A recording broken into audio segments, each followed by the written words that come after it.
Good morning. If everybody could please come in, take a seat, either up here in the front rows or join us at a round table. We're going to start momentarily.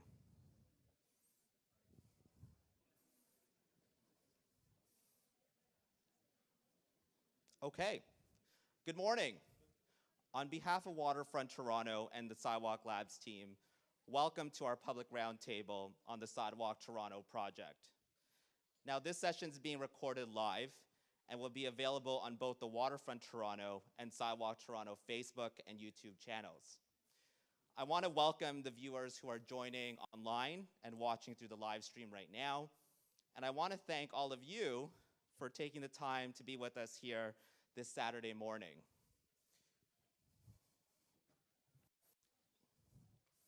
My name is Lee Rose Mercader, and I'm the Communications and Public Engagement Manager at Waterfront Toronto. Now, before we begin, Waterfront Toronto and Sidewalk Labs recognizes that this land we now call Toronto has been the site of human activity for 15,000 years.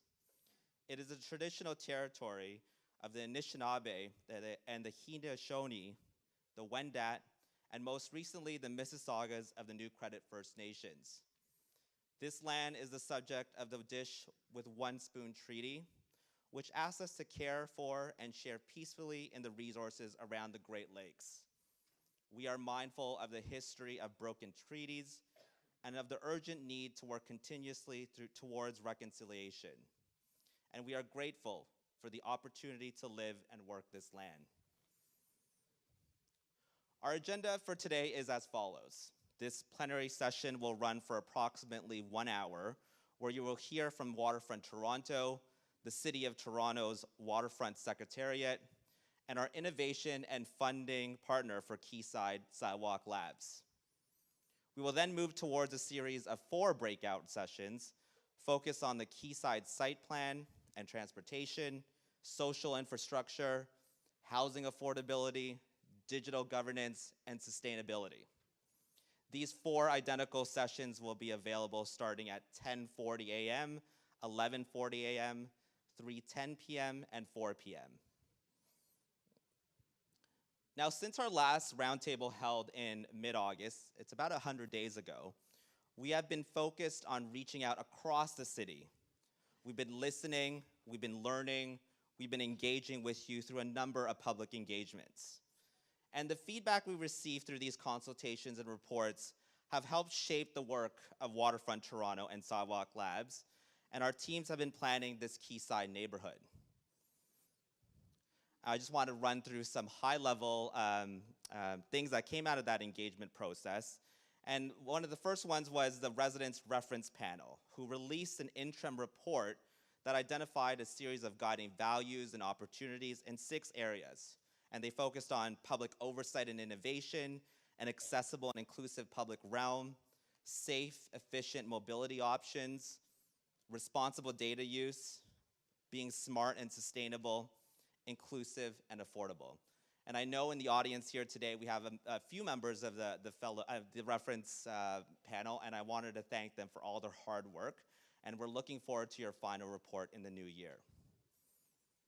We also received the Fellows' final report, which included 27 recommendations based on their research trips to 5 North American and European cities.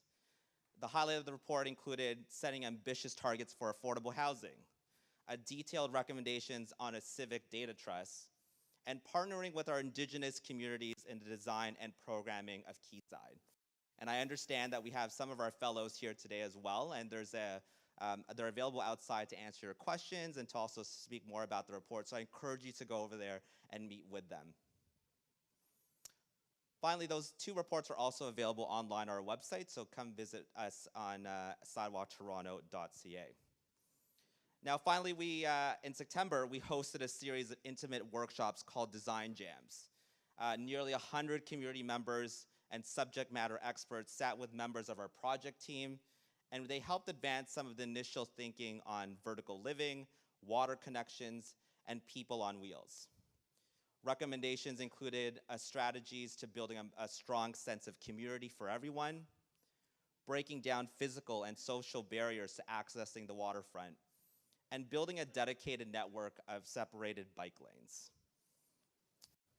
Now, I'd like to invite David Stonehouse, the Director, Waterfront Secretariat, to provide us with an overview of the City of Toronto's role in this process. Let's welcome David.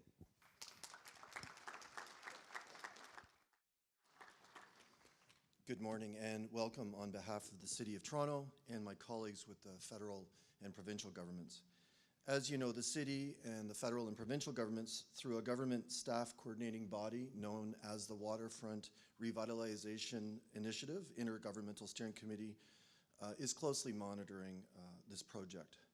Speaking on behalf of the City, as Sidewalk Labs develops the Master Innovation and Development Plan, City staff from many divisions are providing preliminary input for the purpose of shaping proposals that reflect City goals, policies, and regulations. Eventually, when Sidewalk Labs and Waterfront Toronto present the MIDP, City staff will undertake a comprehensive review of the document. We will analyze the desirability of the various proposals, as well as the regulatory and City Council approvals that will be required for any future implementation. Staff from many divisions will be involved, including the Chief Information Officer. This evaluation process will include City-led public and stakeholder meetings, including meetings specifically dedicated to data issues. Following this, City staff will prepare a report for Committee and City Council with an analysis of the plan and with associated recommendations. We have not yet seen a draft MIDP, but I think that it is safe to say that many City Council approvals, each with their own opportunities for public input, will be required for any future implementation. For example, almost all of what you will see today will be subject to development applications under the Ontario Planning Act. We anticipate that the staff report will go to committee in September or October of 2019, but this will depend on the schedule of Sidewalk Labs and Waterfront Toronto. Thank you.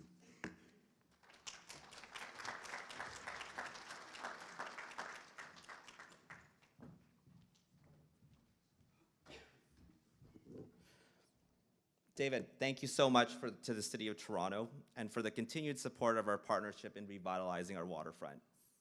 I'd now like to introduce Meg Davis, our Chief Development Officer at Waterfront Toronto, and she will be walking us through a presentation on how we can realize our waterfront potential. Let's welcome Meg.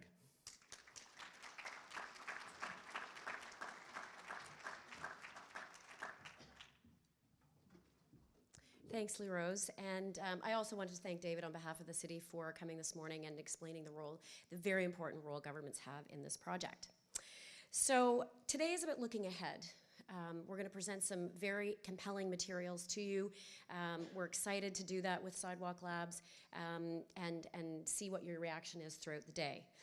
But before we get started on Waterfront Toronto's role in this project, I wanted to talk a little bit about the events of this week. It has not been an easy week for Waterfront Toronto, for those of you who have kept up with social media and the newspapers.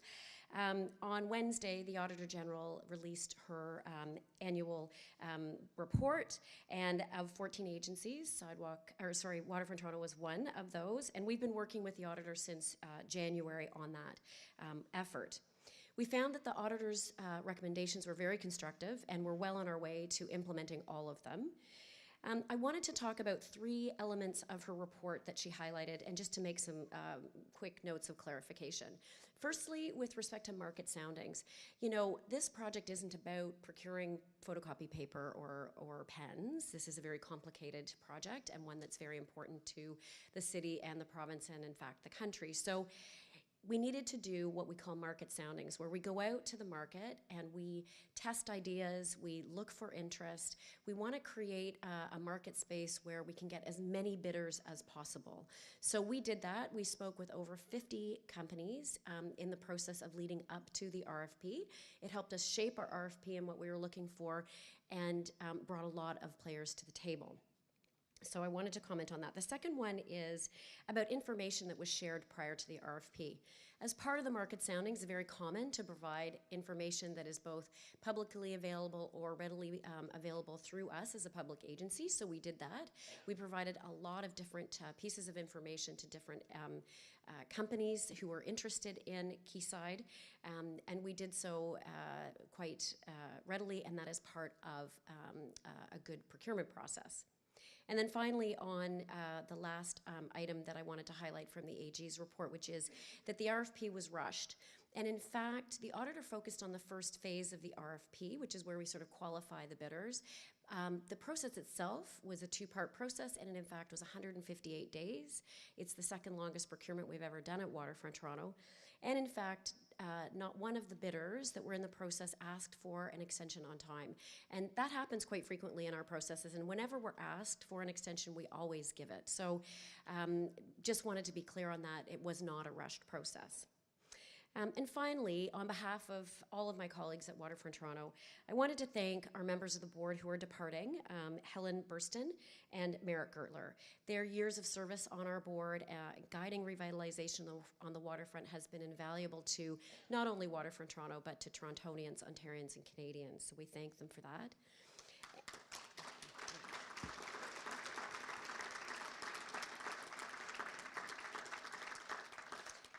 And we're also very happy that Michael Nobrega, our acting CEO, will stay on with us as interim CEO, and his steady hand is guiding the corporation, give everyone some comfort there. A CEO search is underway, but Michael's going to stay with us for the foreseeable future. So thank you, Michael. He does this as volunteer work, just so you know. So on with the day. I'm technically challenged, so bear with me. And first day with the new glasses, so definitely bear with me. You're going to see some great ideas today. We're really excited about this. We haven't seen a business or implementation plan yet, so just keep that in mind. Things will roll and evolve, and we'll be back to you with lots of ideas and iterations on this. So Waterfront Toronto, as you all know, has been working to revitalize the waterfront, and we do so to bring vitality and thriving neighborhoods to life. Our mandate is given to us from all three levels of government. Our resources, though, come from both the public and the private sector, so we don't rely just on government funding. And every decision that we make is to bring our vision of one vibrant waterfront for everyone. So we have a number of roles. I know a lot of you have been with Waterfront Toronto for a long time and understand this, but there are probably some folks here who are new to Waterfront Toronto, and I want to just explain a little bit. We're a catalyst and a steward. You know, we build roads, we build beautiful parks and public spaces so that people are interested in coming down to the waterfront. We're also the revitalization lead. We make sure that the communities are built with all the mix of uses that are required, the community services, the schools, et cetera. And we are a landowner in this case. But we're also a partner. We leverage the expertise of others in order to deliver all of our projects, whether those are our government partners, our private sector development partners, or other government or non-government agencies, nonprofits such as Artscape, who are building 80 affordable housing units on the waterfront. We also don't just sell land to the highest bidder. We've been charged with revitalizing mostly government land, some of which Waterfront Toronto owns, but mostly the city and the province. And so we are guided by public policy. We look to, through brownfield redevelopment, reducing urban sprawl, raising the bar on sustainability, increasing affordable housing in a very measurable way, creating beautiful parks and public spaces for everyone, so that's not just for the folks who live in the waterfront, expanding transit and gaining more access to the waterfront for everyone. And all of this is being driven by economic competitiveness. We measure our progress very rigorously. We do a corporate social responsibility report, which gets issued biannually. It was issued 2 weeks ago. I encourage you to look at this report. It's very exciting. It's a triple bottom line: environment, social, and economic. And just a couple of highlights on this. We have 24 LEED Gold or LEED Platinum buildings either constructed or underway. And we announced 2 weeks ago the flood protection project construction start that will unlock 1,000 acres plus of developable land and protect other lands that have already been developed in Toronto. On the social aspect, we've done nearly 500 affordable housing units, 80 are underway, and we have over 1,000 planned just in East Bayfront and West Don Lands alone. On the economic side, we've returned approximately $4.1 billion to the Canadian economy, and we've created over 14,000 person-years of employment thus far. So let's start on Quayside. You know, Waterfront Toronto owns most of Quayside. The city owns a portion of it, and there's a small privately owned piece. And when we looked at what we wanted to do with Quayside, we thought about it a little bit differently than when we were taking city or provincial land out to market. We thought, what can we do to really move the dial on things like sustainability, mobility, and affordability? And we wanted to take more of a revolutionary step than an evolutionary step. In so doing, we decided to issue an RFP for an innovation and funding partner, somebody who could help us think differently, do deep research, and could afford to help us with that. So we developed the RFP, and it focused on a number of objectives: sustainability, resiliency, and urban innovation, and really becoming a globally significant demonstration project on sustainability. Complete communities, as we always do, that brilliant mix of uses, community services, vibrant public spaces, et cetera. Economic development and prosperity, really a test bed for Canadian companies to see if they could bring their technologies to scale and give them that opportunity. And then partnership and investment. Obviously, Waterfront Toronto needs to have income in order to do the revitalization, to build the parks and the open spaces and all the servicing. So we need to have you know, an opportunity to pay for those things and not always rely on government funding for that. So you'll see here, Quayside is the yellow sort of L shape in the middle of the map. The red outline is the designated waterfront area, and I wanted to clarify that a little bit for you. It's about 2,000 acres, a lot of which, half of which is already developed, a large portion of which is in the Portlands and not yet flood protected. So there is a number of acres with the East Bayfront and the West Don Lands, which we had carriage of, that we have been developing very rigorously over the last decade. And it's a context piece, the designated waterfront area. You know, Quayside is not an island. And when planning it, it needs to stitch back into the urban fabric. We need to see how we link to pedestrian, cycling, and transit. And so we use the designated waterfront area as the context for thinking about Quayside. So Quayside, here's a little closer up shot. As you can see, construction's well underway on a number of other projects that Waterfront Toronto has been partnering with other developers on. So we are going to receive from Sidewalk a Master Innovation and Development Plan, affectionately known as the MIDP. And we ran a very fair and transparent RFP process. It was extremely rigorous. We're going to do the same thing with the MIDP. In fact, we've got KPMG, Arup, and Enberry Lyon Consulting and others helping us with setting up the evaluation framework. And we will have a number of experts helping us, external experts, subject matter experts, to help us with those evaluations. And all of this needs to be in the public interest. That is first and foremost in our mind as we take on this evaluation. And it will be evaluated by Waterfront Toronto, but also we are, as David mentioned, consulting very closely with our government partners. We are briefing them on a regular basis. We are sharing the information, and we'll be sharing our evaluations and getting their input as part of that. And so if we decide to move forward with the MIDP, there will be lots of additional agreements, as David said, and additional approvals that will be required. So lots of public engagement still yet to come. I don't want anyone to feel like you're going to time out, that this is the second last roundtable. There'll be lots and lots more opportunity. So in building the evaluation framework, we really were looking at how many of our goals and objectives and how well will the MIDP meet those goals and objectives. Does the MIDP align with the current planning framework? We've spent 5 years with the city very closely doing planning work for the areas on the waterfront. And is the proposed business plan and implementation plan viable and in the public interest? That's really, really important to us. It has to be viable and implementable. We used a 5-step process to create our evaluation framework. We looked at our corporate objectives through our mandate, our RFP objectives, government policy and strategy review that we undertook, and we looked at key priorities and third-party due diligence and metrics. So we've got those external folks helping us set this up. And really, we came out with an evaluation framework that has 3 parts. It has the goals and objectives and the evaluation criteria that we will measure. It has an evaluation of the development plan that you're going to see today when Jesse comes up. And then a very robust financial business case analysis and implementation review. So really, we wanted to define what we were looking for, and Sidewalk is going to come forward with a proposal on how we're going to achieve those outcomes. So we set a series of goals and objectives. You're going to see these in great detail in the breakout session, so I'm not going to get into too much detail on these today. And then we have some implementation requirements on how we want Sidewalk to move forward. So briefly on the priority outcomes, these are what we call our must-haves. Job creation and economic development, so opportunities, as I said, for Canadian companies. Sustainability and climate positive, or achieving, advancing climate positive initiatives.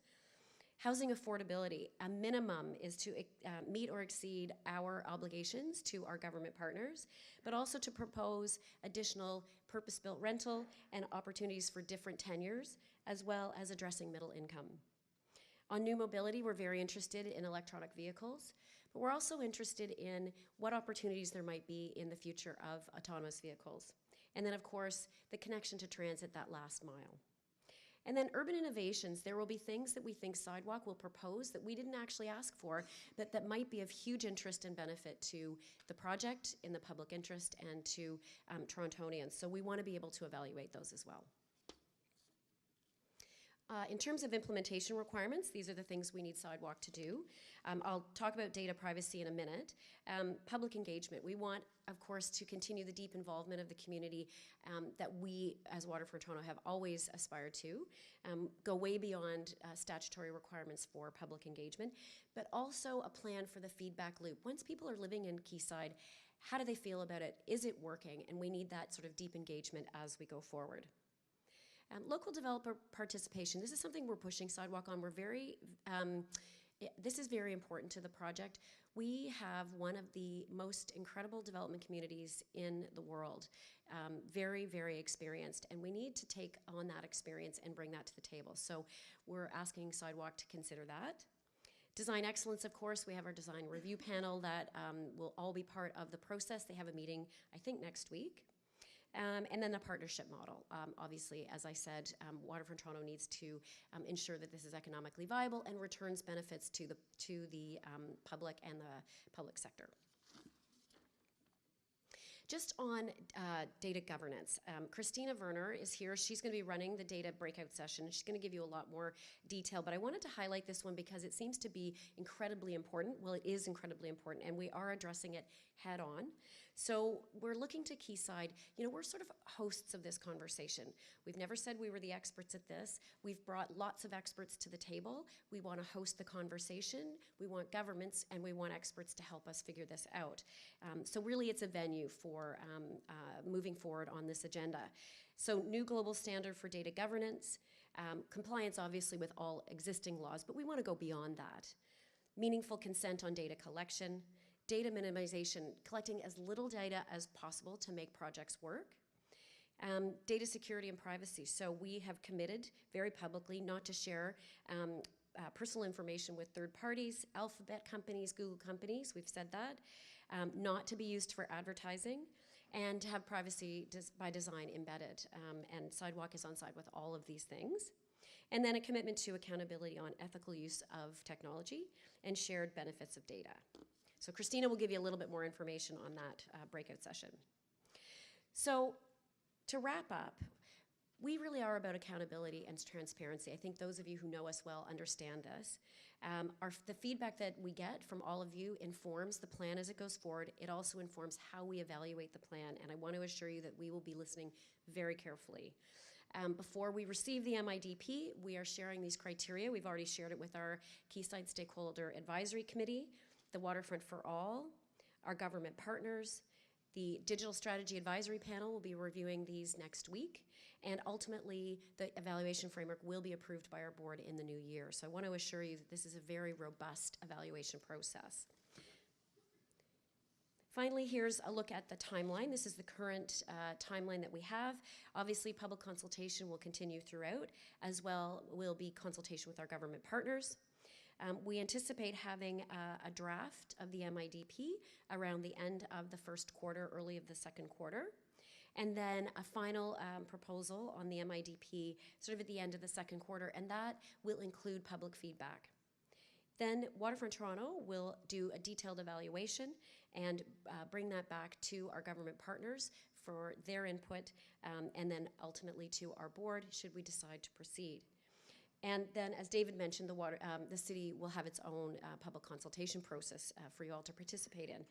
And beyond that, what I want to say is if we decide to move into implementation of the MIDP, there will be a series of agreements that will need to be executed and approved by governments, Waterfront Toronto's board, and then there will be the series of approvals that David talked about, not only at the city level, but at the federal and the provincial level as well. And Sidewalk clearly understands all this, so that's great. And with that, I am turning it back to Lee Rose to continue on.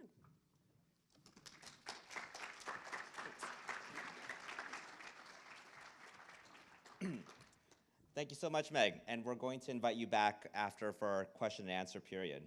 I'd now like to introduce Jesse Shapins, the Director of Public Realm at Sidewalk Labs, who will present the draft Quayside Plan. Jesse. Great. Thanks, Rose. Well, thank you. Let's see. Which microphone should I use? I got to pick one. I'm going to take this one. I'm going to move around a little bit.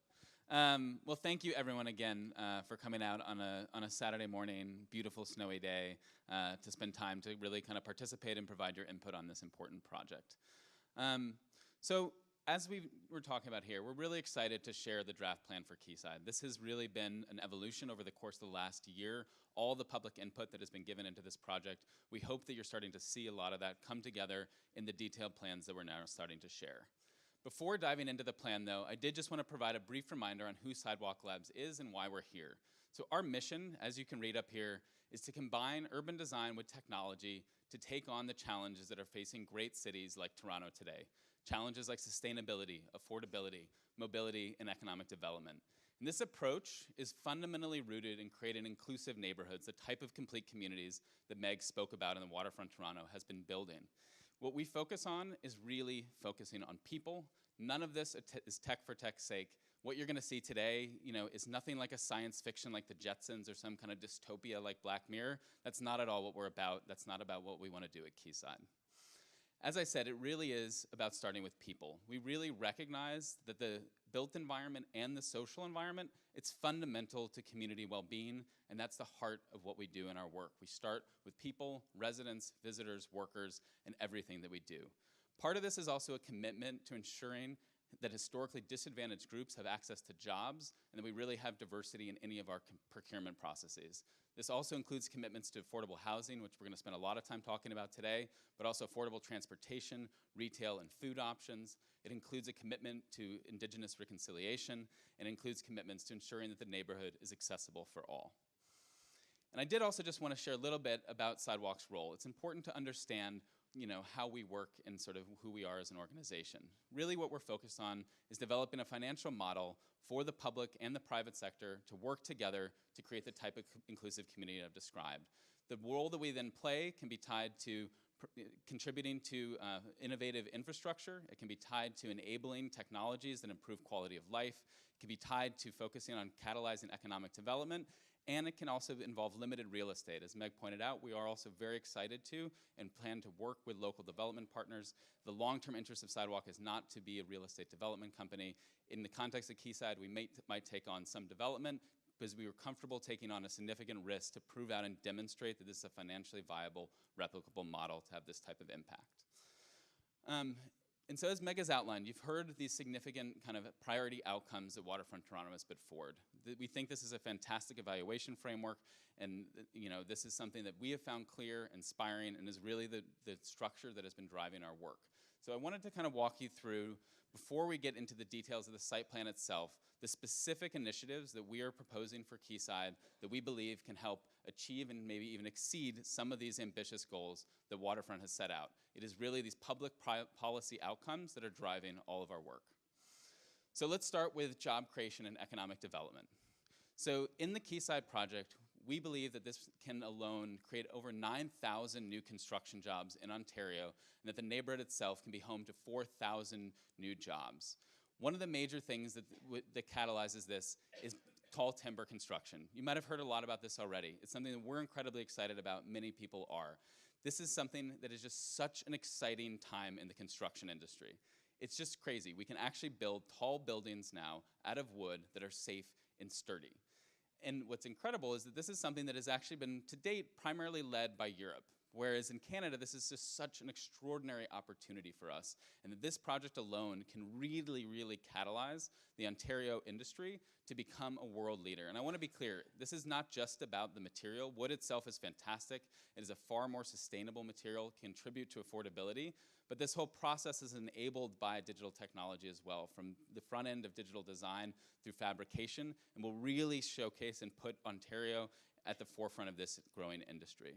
In addition to this, we see at Quayside growing the innovation cluster that has already been developing along Queens Quay, seeing an Urban Innovation Institute develop with local partnerships with the research universities here in Toronto, really catalyzing the growth of that community. In addition to support all of these jobs, the development plan that we're bringing forward really looks at a different balance of spaces, more space for non-residential uses. So this is not going to be just a condo community. This really is about demonstrating how, as jobs grow in the downtown of Toronto, we can combine that with housing and truly create a complete community. And then one last piece of this is that the ground floor spaces are actually really important. These are where the small businesses that we all love and are so important to our communities can thrive. And so we're taking a different approach because retail is changing and treating these ground floor spaces more like open markets as opposed to places that are built just for kind of the select global retailers that can afford the commitments for very long-term leases. We're making those spaces open and flexible so you can have many, many new businesses get started in this area. Let's talk about the goal of climate positive. Here at Quayside, we believe that we can achieve 75 to 85% reduction in greenhouse gas emissions compared to the standard development. This would be a huge accomplishment. Waterfront has already been doing so much to lead in sustainability, and this would take that even further. In the case of Quayside, the average resident would produce 7 times less CO2 than the other residents on average in Toronto. This would set a new global standard, and I think something really significant for the city. The way that we would do this is first focusing on how we get around. We would focus on transit, walking, and cycling, reducing car trips, producing fewer emissions. Next, focus on our energy sources, focusing on clean energy. So this neighborhood, for the heating and cooling, would not use any natural gas. We would be using waste heat recovery, we'd be using a geothermal system, and tying that as well into an advanced power grid with solar panels on all the buildings, as well as battery storage in the buildings as well. That would then also be connected to how we manage that energy more effectively. This is actually a great example of how very concretely digital technology can improve our life in cities. Right now, the way that energy is managed is all independently. Each space in each building, each system is separate. What we can do here is actually look at that holistically and use advances in artificial intelligence such that we can manage those spaces proactively. We can see that a space isn't being used. We can ensure that there's not the energy being sent there. And overall, that can reduce the amount of energy in a building by 20%. In addition, there's the materials. We've talked about timber. We're also using extensive cradle-to-cradle materials and meeting Toronto Tier 3 standards in terms of our building construction. And in addition, climate positive isn't just about energy. It's also about waste and water. The average apartment building in Toronto today, only 27% of the waste is recycled or composted. This is far, far too low. And we believe in Quayside we could get that number to 80% by really looking at how to improve the whole waste and recycling stream. And in addition, on the water side, we all know that flooding is an increasing risk and challenge for our city. And this is another case where we can actually use a combination of urban design and technology, I think, really effectively. What we would do here in Quayside is look at a district-wide stormwater approach that includes green and blue roofs, significant green infrastructure in all of our streets and parks and public realm. And then what we can do is also use sensors on the pipes in the water systems that can be connected to weather data so that when we know that there's a storm coming, all of the system can empty those kind of cisterns and pipes proactively, allowing for maximum capacity. This really reduces the risks of flooding and the overall resiliency of the neighborhood. Let's talk about another one of the top objectives that Waterfront has put forward, affordable housing in a complete community. we're really excited about being able to put forward to you today our proposal for what we see as a significant contribution to a new model for how we can actually build new, inclusive, mixed-income communities. In this neighborhood, we would have 40% below market housing. So we do this in a couple of different ways. There would be 20% affordable housing, meeting the official plan requirements. Inside of that 20%, 5% of that would be specifically deep affordable, so really kind of meeting and serving the needs of lower income communities and working with experienced local nonprofits to deliver that. And we would then go beyond this. We would really then focus as well on the middle income families that are increasingly being pushed out of the city and having a hard time living in Toronto today. So we'd have 20% of the housing dedicated to middle income housing for those communities. Overall, only half of the buildings, the units in Quayside would be condos. The other half would all be purpose-built rental. This is a dramatically different mix than what is common today, and we think can make a huge impact in demonstrating how, again, we can make new mixed-income communities in this city. Part of making this possible is actually reducing construction costs. The timber approach that I mentioned at scale is able to reduce those construction costs by 15%, allowing us to kind of achieve some of these affordability goals, as well as sort of the approach to design of these spaces. In addition, housing is not the only part of creating an inclusive and complete community. It's also really important to think about all of the different people. That's, again, the commitment to accessibility, as well as supporting families. And the public realm here is a really important part of this as well. Having an expanded public realm that is really for all ages, so families and people of all backgrounds can live and work and play together in an extraordinary way. And it's also about the community facilities that we can proactively plan in this neighborhood and that can inhabit and support the community. And let's talk about the objective of new mobility, which is really about reducing congestion and improving safety. So one of the key parts of our plan is to support the waterfront expansion of the LRT. We think this is fundamental to this project, and we're really excited to see that happen. In addition, then, we see designing streets here a little bit differently and including technology in that design to really focus on safety, how we can use lighting and pavement and adaptive traffic signals to really reduce any conflicts between pedestrians, cyclists, and vehicles.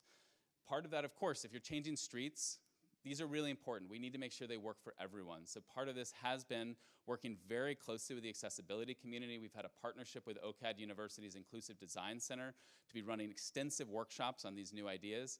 And we really are excited to not only meet, but also exceed the requirements of the AODA and other requirements to ensure that these new streets are incredibly safe for everyone. So in addition, there will be also great bike and pedestrian infrastructure.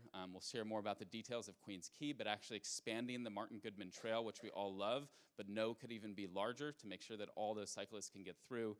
And then looking at ways to not only improve the way that people get around, but also goods and packages. One of the major contributors to congestion on our streets today is all the package deliveries.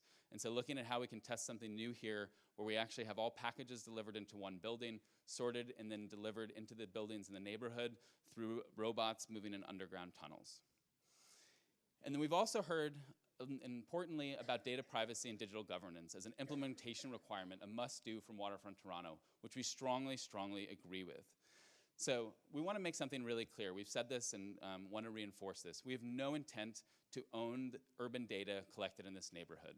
And we've proposed and put forward the idea of creating a civic data trust. This would be a new, entirely third-party, entirely public-led institution. This would be something that Waterfront is now working with Mars on helping to conceive of what such an institution might be. And we believe this is incredibly important and something we're very excited to see come to pass if it can happen here. I've worked my entire career in civic technology and urbanism. I think one of the things that's just so exciting about the Quayside project is the opportunity that we have here in Toronto to actually pioneer and set global standards for how data and digital technologies can truly be governed in the public interest to ensure that they're really improving people's lives. There's great work happening in cities like Barcelona, cities like Amsterdam. We believe that Toronto can be a part of that world-class leadership in this area. And just a few more pieces. I think, Meg mentioned these and the things that we just wanted to reinforce. We will not be sharing any personal data in this place. There's no sharing of data with third parties. That includes other alphabet companies like Google. And data here will not be used for advertising purposes, and privacy by design is embedded in all of our initiatives. Okay, so that's a lot. we're baking a lot of exciting things into how we can achieve these extraordinary objectives that Waterfront Toronto has put forward. And now we want to talk more about some of the details of the physical space and the site plan itself. Again, keep in mind, these are drafts. This is still in progress. None of this is approved by Waterfront or the city. You've had a very clear overview of the extensive process and approvals that all this will go through. But we wanted to get these out in front of you today to get your feedback. And just as reference, the Quayside site, it sits between two existing precinct plans. You have East Bayfront and the Keating Channel as sort of the governing plans for the area. And in terms of the zoning and permissions, the area has a kind of permitted zoning of development of up to 3.3 million gross floor area. And the existing precinct plan had sort of imagined two tall towers up to 45 or 50 stories around Parliament Street, and then some mid-rise buildings in the rest of the neighborhood. And so this is a map that shows Quayside in that broader context. And I think for us, as we've been approaching the planning and design of this neighborhood over the course of the last year, this geographic context and the relationship to the surrounding neighborhoods has been extraordinarily important. Of course, Quayside is sort of an evolution of and building on the incredible work that Waterfront has been doing along the central waterfront and moving kind of close to Quayside. That includes the improvements to Queens Quay for all users that we've seen, incredible parks like Sugar Beach, Sherburne Common, and then the Bayside community that's developing right now. What's really interesting about Quayside is also its relationship to the north and to the east. So, of course here, you all know the Parliament Street corridor. This is one of the city's most extraordinary streets. And if you think about it, the street is really kind of the history as well as sort of exceptional kind of diverse communities for which this place can be an extraordinary resource. So if you start at the top of Parliament, you're actually at St. Jamestown up there at Bloor. That is the most dense neighborhood in all of Canada. Over 60% of the residents have been born outside of the country. As you keep walking further down the street, you get to Regent Park and the Cabbagetown. Then you get down to the Distillery District in the St. Lawrence neighborhood, which is itself an extraordinary example, a generation ago, of demonstrating how we can really build mixed income communities. So Quayside really we see as a resource for all of these communities, providing great access to the water and the incredible new parks that are being built at Villiers.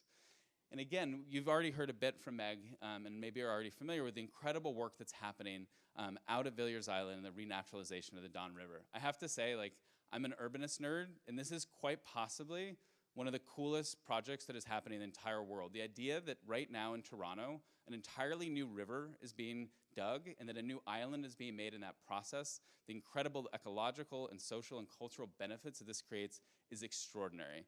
And so we see Quayside as directly connected to that. We want to provide the opportunity for as much connectivity for people to move through Quayside to get to those great new parks. And the Parliament Slip itself is in many ways sort of the terminus of that new incredible ecosystem. It involves all the way the ravines. It stretches even out to Scarborough when the new Meadoway Park will be created.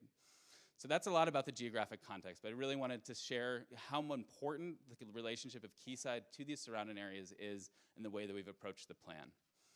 And so this is Quayside today. You can see basically on the west side you have one new building that has been constructed, the Mon building. On the north you have Parliament, on the north you have Lakeshore and the Gardner, Parliament Street coming down. The site then has the Victory Soya Mill silo bounding it on the east side, and then Parliament Slip right there in the middle, Queens Quay moving along the southern side. And so Sidewalks Plan, as we've kind of started to develop it, it builds on the foundation of the precinct plan. It's really furthering the tradition of leading with public realm and embracing new mobility systems. In our approach to creating neighborhoods, it's really about making important assumptions about the future of transportation. We see transit, biking, and cycling as growing, and we believe that car ownership in dense urban areas, as we're already seeing today in Toronto, will continue to drop. And we'll see then the public realm, parks, water access, sidewalks, plazas, as more important than ever in ensuring that there's adequate spaces to support diverse families to live a high quality of life in a dense area. So applying this thinking to Quayside means we're planning for only minimal parking. It means that we're prioritizing transit, biking and walking, and we're providing more public space than previously planned. And so rather than fill in Parliament Slip, what we're interested in is extending Queens Quay as a series of bridges for the LRT, Martin Goodman Trail, and pedestrians. And we also then envision creating a plaza at the top of Parliament Slip that brings water all the way up to Lakeshore. This would create an extraordinary new gathering place for the community. And in many ways, this is taking the wave deck concept that we all love so much from the central waterfront and pushing it even further. The neighborhoods of Toronto have long felt that the lake is at a distance, and so rather than just make it easy and attractive to get down to the waterfront, we'd like to bring the lake up into the city too. And this water plaza, it'll be directly connected to Silo Park. This was part of the precinct plan and will be the green and recreational heart of the community. The bridges here, they seamlessly connect Silo Park to a new community center that's being built at Bayside on the other side of the slip. This creates a great mix of indoor-outdoor recreational facilities in the neighborhood. And again, because we prioritize pedestrians, this allows us to do some things differently. We're not planning for large parking structures in the buildings. And so we're planning to then break down the blocks into smaller buildings that can be surrounded by pedestrian walkways. So you can most visibly see this here, where you have 5 small buildings with a courtyard. And what this means is that Silo Park is effectively extended into this area, integrated with the Waterfront Promenade, and goes all the way to the lake. And Quayside really is a crossroads. And to make it easy for everyone to get to the great new parks that I was mentioning at Villiers, we're proposing a bridge here that would extend directly from here to Promontory Park. And this bridge would be built into the dock wall to include a bleacher that terraces down to a floating walkway, giving people further ways to engage with the water. And then Queens Quay. This is a great street already on the western side of the city and the redevelopment that has happened there, and we envision extending that and having the fantastic boulevard continue here as well. The promenade would be extended on the south side. The Martin Goodman Trail, as I've mentioned, would be expanded to 5 meters. And then to create a more balanced public realm, one thing we're doing here is also proposing the Queens Quay in this section is a one-way, so that we have the north side have a sidewalk that's able to match and scale the south side. And right next to that, we would then have pedestrian walkways as the blocks here, again, because we're not building in these large parking structures, would be able to be broken down even more, creating more space for the community. So you put all of that together, and Quayside really improves the safety and efficiency of our streets. It creates an extraordinary public realm that's a network of green, blue, and paved areas that'll be a major asset for the entire city. And it's especially important for the neighbors to the north that have not had access to adequate parkland on the water. Now let's talk about the ground floors. We mentioned this a little bit already. These spaces are so important to our communities. These are the spaces of the local businesses and people that you get to know on a daily basis. And this is changing. Because of e-commerce, a lot of the sort of traditional shops are maybe more challenged. And so one of the things we want to do here is, as I said, take a different approach that treats these more as these open, flexible market spaces, and really also doesn't just focus on retail, but makes these spaces available for cultural, social, health, and social service organizations. So you really have a vibrant mix on your ground floors that is contributing to community life.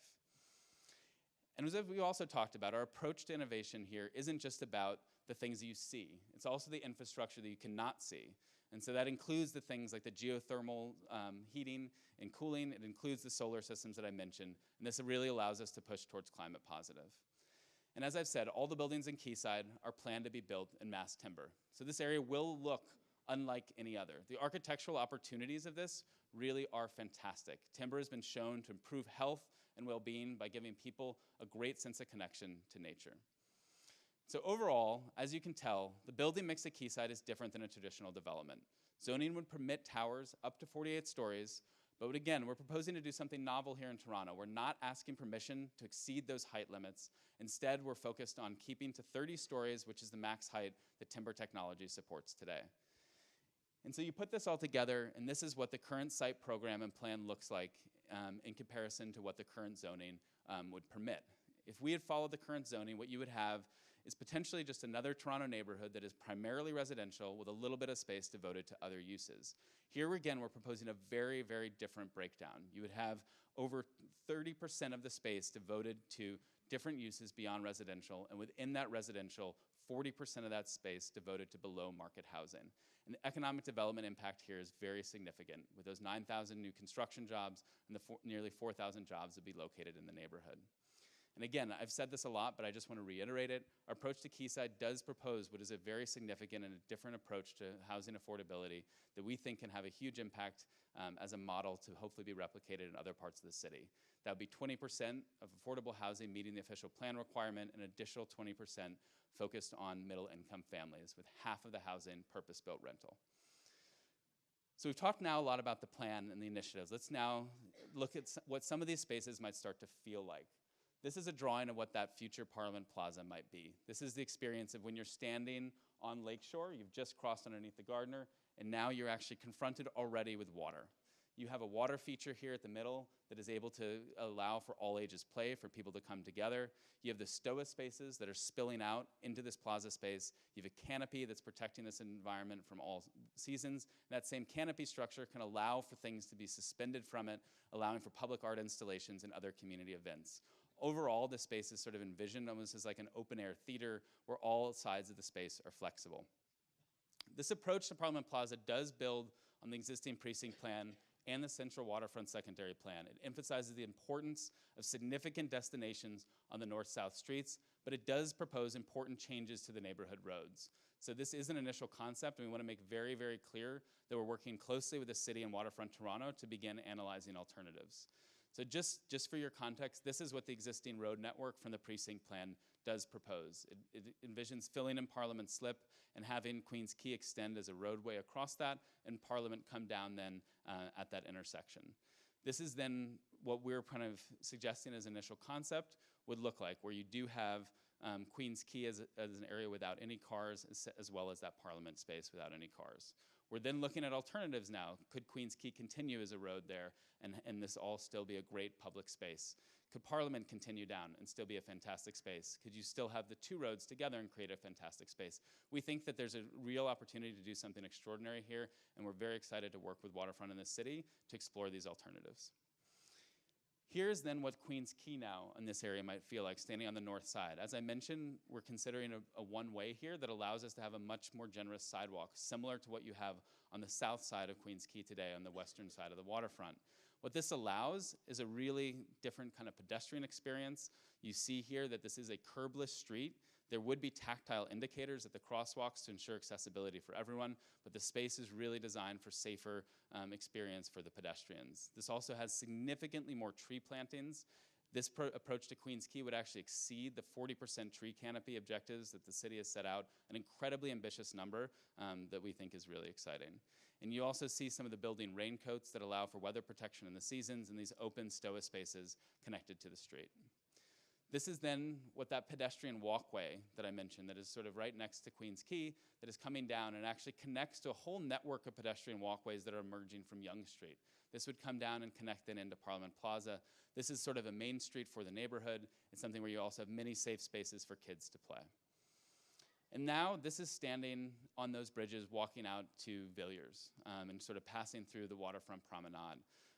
So this, we believe, is a really exciting moment, a really extraordinary type of opportunity to give people different access to in relationship to the water. You can see the bridge here ramping down to that floating walkway, a series of floating islands that allow for people to engage with the water in different ways. You have really great opportunities for water activation here, kayakers, sailboats, marine transit, all made possible in this area.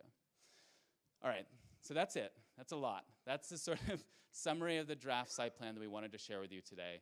Again, this really incorporates all of the previous roundtables and feedback from all the forms of engagement and really is building on the objectives and public policy outcomes that Waterfront Toronto has been putting forward for this project. Thank you very much. We look forward to more conversation. Thank you. All right. Thank you so much, Jesse. And if we could keep you up here, and if you'd like to invite Meg back up. Now it's time for question and answers. So we have about 10 minutes to answer some questions. I asked that if you could be really succinct in your questions and hold a commentary for the breakout rooms which we're going to actually move into. So there'll be plenty of time and opportunity to really share with the project teams what your feedback is. But if you have a question right now, if you want to raise up your hands, we have Maya and Harry that has roving mics that can take a few questions from the floor. Yeah. Oh, yep. Hi there. Quick question to Waterfront Toronto. Glad to see your broad evaluation framework, but when you talked about the priority outcomes, or that you're looking at to assess the MDIP, I got that straight, is that you had nothing in there. It didn't see the piece around social infrastructure, complete communities. and I didn't see it in there, or did I miss it? Absolutely, it's in there. That is one of the most important outcomes. It's contained probably in a couple of things. Affordability and community services. I think there's a breakout session for both of those. The way to track it back to those things is the little colored icons on the slides. We'll track it back to our RFP requirements, which had the complete communities. So have a look for those little colored icons. Okay, great. Thank you. Do you have something? Do you have a microphone down there? Gentleman in the back here. Yep, with the glasses. Hey, quick question, Jesse. How does this connect to the planned Don River Valley Park? So, you know, in terms of the, as I said, I think we think about this as sort of part of a network. And so the Waterfront Promenade here, Silo Park, the Parliament Slip, that proposed kind of Parliament Plaza space, in many ways that's all one sort of integrated public realm. And then that bridge, as I suggested, provides a connection then to that new Promontory Park, the new Don River Park that is just beyond there. So it's really, in our minds, thinking about this as part of an integrated system that recognizes that extraordinary new park system and sees this as sort of building on that and providing connection for the people coming from the center of the city to those new parks and sort of beginning that park system here. Thank you. Okay, I think, did you, middle table there? Yeah. Hello. So my question is surrounding the pollution that is currently a problem with Lake Ontario, especially because you have such easy access to the water. How will Sidewalks Toronto promote sustainability in terms of water pollution? So, you know, this project alone, I don't think can tackle that challenge, but we think it's really important to look at ways that this can introduce important elements to that. So one of the pieces is actually, in a detail of the design that I didn't call out, was looking at the Parliament Slip shoreline, not just being reconstructed dock wall. So one of the things in terms of biodiversity and the kind of ability for kind of fish habitats and other things is to look at kind of more riparian edges. There's a sort of a lot of the renaturalization that is already, you know, being talked about on the Don River. Can we have some of those elements here in this smaller area? That's something that we're doing here that we think is really important. In terms of the ability for people to engage with the water, again, we want to give people the opportunity in small watercraft to get out there as easily as possible. We think that the more people actually understand and connect with the lake, the stronger the advocacy for improving the water quality will be. And that water feature that I mentioned in Parliament Plaza, that would itself actually be controlled water so that people's opportunities to have all ages play comes through that water source. If I can add to that, the city is working very hard on redoing servicing in the waterfront, the combined sewer overflow systems, et cetera. So the city is already tackling some of this. And certainly Waterfront Toronto, similarly in Sherbourne Common, we take lake water and we clean it, we clean our storm water, et cetera. We follow the wet weather flow guidelines, which the city has established, all in an effort to try and improve the water quality in the Inner Harbour. I know that it's an objective of the cities. They could answer questions in a little bit more detail if you wanted on that. I'm sure they have stuff on their website as well. Harry, I think there's a gentleman on the last row there. Oh, do we have one? Well, we'll go here first. Sure. Sure. Hi, Yeah. my question's for Meg. How much of the MIDP have you seen so far? And I understand this is going to be, like, how many 100 pages is that plan going to be? Oh, I don't know exactly what the total count of pages will be. But hundreds is right? Yeah, it'll be a few hundred, right? I mean, each of these elements that Jesse talked about is going to have sort of a chapter in the document, and so there's a lot to talk about. There's some sort of historic stuff in there, why we're doing it. There's some research elements, and then there's some proposals. So we have seen some very draft chapters on a few of those elements. We haven't seen the whole thing. We don't anticipate seeing the whole thing until probably the end of January, which time we will take time to review and provide comments back before we go to the next step, which is to engage the government partners. Okay, so from the farm committee, it was going to be done at the end of December. So now it's going to be, so you're not getting it as Waterfront Toronto until January? Well, so the end of December, 1st of January, we should have the whole ball of wax by the first week back after Can Christmas. you make it public as soon as you get it? No, so we are gonna review it and provide feedback based on our criteria, and it will be fully made public. But we need governments to have a look at it, because what we don't want to do is propose something. We don't want Sidewalk to propose something that the governments or ourselves say, A, that's not in keeping with what we're looking for, or B, we can't implement that. We can't change that policy. We can't make that happen. So we don't want to get people's hopes up for something that is a pipe dream. So no, we will be reviewing it first and giving feedback and then making it public. Can I just say that we as the public would love that rigor if that plan Absolutely. had no, I mean, if you would just release it, and then if there was We a will. problem in there, that the government could say there's a problem after it's been released, not before. Just you. as a request. Okay, We have thanks. 1 point from Jesse. Yep. I don't know if this mic is on. Okay. If I could have one important thing, I think that what we're sharing today, just to be very clear, is largely content that is intended to be included in the MIDP. This is bringing this forward to the public early in the process. This is the content that Waterfront has been seeing and will be refined and further developed. But I want to be clear that what we're showing you today is work in progress for the MIDP itself. It is not sort of something different. This is what you're looking at and being asked to provide feedback on today. Okay, thank you. Do we have a question for the gentleman here, last row? Oh, we'll go here, and I promise, sir, we'll go to you, okay? All right, thank you. Mike York with the Carpenters Union. Wanted to just say, first of all, great presentation. Thank you very much. And Meg, a specific shout out to you. Very classy approach to the events of the last week. I think it's very good. It's transparent, and I really respect that. Thank you. Thanks. LaRose had said no comments, but I really couldn't help myself. All right, so to Jesse, someone like myself coming from construction, love the idea of tall timber, 9,000 construction jobs. However, we have a booming city right now. We've got a lot of work underway. What are your plans and your thoughts and any comments you can make about reaching out to the next generation, the young men and women we want to come into our industry? What do we do about reaching out to them and ensuring they have a career and the training and the skills necessary to move forward? That's great. So one of the pieces, and I encourage you also to meet, we have a lot of colleagues that are working very specifically on this here. Kareem Khalifa is one of the individuals leading our tall timber work in construction, and he'll be outside and you can dive in more deeply with him. But one of the things around the economic development piece is actually really also focusing on workforce development and having a kind of workforce development initiative that builds on what Waterfront has already been doing, but working with the local trades, looking at that next generation. And one of the things, again, as I mentioned, that's really exciting about the timber construction, it's not just about the construction on site, it's the whole cycle of how buildings can be made differently now. And the opportunities for the design side, the opportunities for kind of the factory side, and then that location, and then what happens on site. And that whole system is one that we're really interested in and want to work with and grow the local community around. Thank you. Okay, gentleman, last row, and then I think we have time for one more question after that. Good morning. I've seen at previous sessions outdoor activities in the winter, and you've shown previously some ideas of how that might happen, but I didn't see it this morning, and I wondered if it has escaped you, given what we came through to get here today. No, fair point. So that remains a really, really big priority. I mean, I think a big part of our whole approach to the neighborhood is that sort of year-round seasonal activities, really looking at how also the outdoor spaces can support activities in the winter.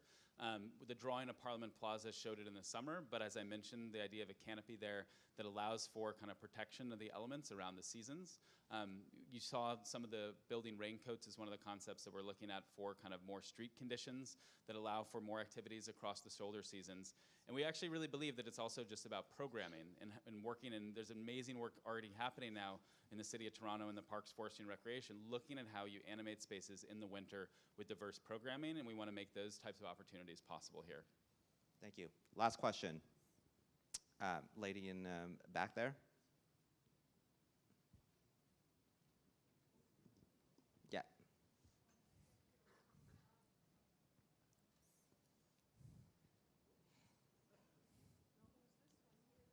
Yeah, oh, yeah, you.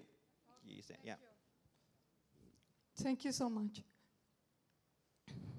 Thank you for the opportunity. I would like to know, I don't know, I came a little bit late, so I don't know if you spoke about it before, but are you going to buy the land from Toronto? Let me start with that. Sure. So Quayside is primarily owned by Waterfront Toronto. There is a small portion owned by the city when roads get realigned. And the plan development agreement that we have with Sidewalk right now confers no land transfer. In all of our deals, we have opportunities to sell land, ground lease, or maintain in public ownership. So all of that will be part of the business case and the implementation analysis that will be proposed by Sidewalk and then analyzed by ourselves and our government partners. So we actually don't know the answer to that yet. But this, just to be clear, this isn't like some of our other developments where we're having large city pieces of land or large provincial pieces of land. Okay. All right. Thank you so much, everyone. There will be more time to ask questions in the breakout session. So I'm going to invite you to head into a particular breakout session. The Quayside Site Plan and Transportation session will be in this room, and social infrastructure, housing affordability, digital governance, and sustainability are just right out the door to your left-hand side. And again, if you missed these sessions are 50 minutes long, and if you miss a particular session, they are repeated once again in about an hour's time, and then again twice more this afternoon. So thank you so much, and thank you to everybody who joined the live stream, and have a great morning.